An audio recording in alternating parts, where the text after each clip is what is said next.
Benarkah peradaban Islam akan tumbang seperti prediksi sarjana Barat?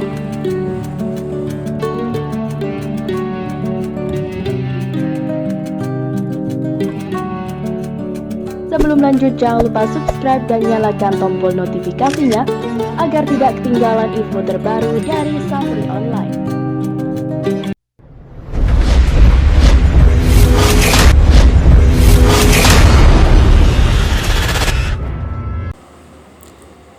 Sejumlah pemikir Barat memprediksikan Islam akan tenggelam layaknya peradaban lain. Francis Fukuyama, Bernard Lewis, Samuel P. Huntington, dan para pemikir Barat lainnya yang paranoid terhadap Islam mengajukan deretan argumentasi tentang peradaban Islam yang akan melemah. Tetapi justru jika merujuk sejumlah dalil agama, prediksi tersebut tidaklah benar. Setidaknya ada 3 alasan yang membantah pendapat para pemikir Barat itu. Pertama, pesan Rabbani dan masa kejayaan dan kehancuran itu kami pergilirkan di antara manusia. Sepanjang sejarah telah banyak yang berkuasa dan tidak satu pun yang kekal. Sekarang di mana peradaban Romawi? Tak ada bekasnya selain bangunan-bangunan kuno dan arsitek-arsitek material. Di mana peradaban Yunani? Musnah, tak mewariskan apapun selain filsafat non-esensial dan budaya paganisme. Di mana peradaban Persia? Mati, tak meninggalkan apa-apa selain cerita-cerita kuno. Di mana Uni Soviet dan komunisnya? Runtuh dan luluh. Semuanya mati dan hancur kecuali satu, umat Islam. Kedua, pesan Nabawi diriwayatkan oleh Imam Ahmad dari Kubel. Abdullah ibnu Ash berkata, ketika kami duduk bersama Rasulullah SAW, apabila ia ditanya, kota manakah yang akan pertama kali dibuka? Konstantinopel atau Roma?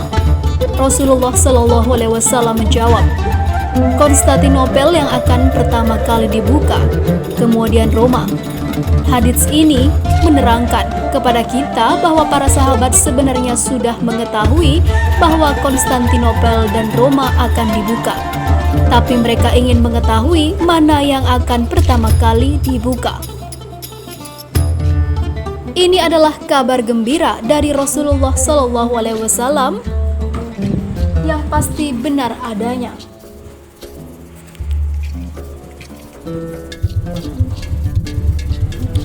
Dan sebenarnya seketika itu juga Al-Fatih telah menyiapkan pasukan untuk menyambut dan menyempurnakan kabar gembira dari Nabi SAW membuka Roma. Tapi itu belum tercapai. Ini adalah kehendak Allah Subhanahu wa Ta'ala agar tersisa amal atau tugas bagi kita untuk membukanya. Ada sebagian ulama yang berpendapat bahwa arti dari kata Rumiyah di sana bukan Roma, ibu kota Italia sekarang, tapi yang diinginkan adalah makna majazinya, yaitu Imperium Barat, khususnya Amerika. Ketiga, adanya sinyal-sinyal keruntuhan peradaban Barat. Hal ini bisa dilihat dari beberapa hal seperti terjadinya krisis moral dan kehampaan spiritual masyarakat Barat. Selain itu juga muncul paradok peradaban Barat dalam menetapkan kebijakan luar negerinya dengan menggunakan politik double standard. Inilah yang menyebabkan mereka kehilangan legitimasi dari dunia internasional. Barat juga sudah tidak pantas lagi memimpin umat manusia, karena mereka sudah lalai untuk bersikap persuasif, akomodatif, adil, menjadi problem solver.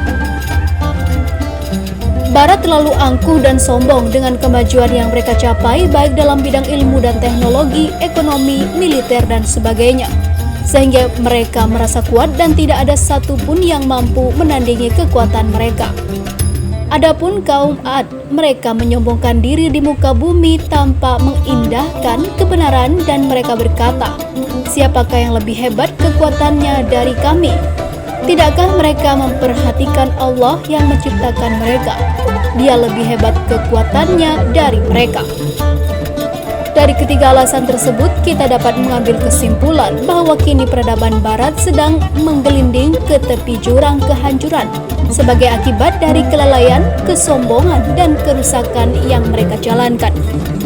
Munawar AM mengibaratkannya seperti menara gading atau bangunan kokoh yang perlahan tapi pasti rayap-rayap sedang berkerumunan menggerogoti tiang-tiang penyangganya.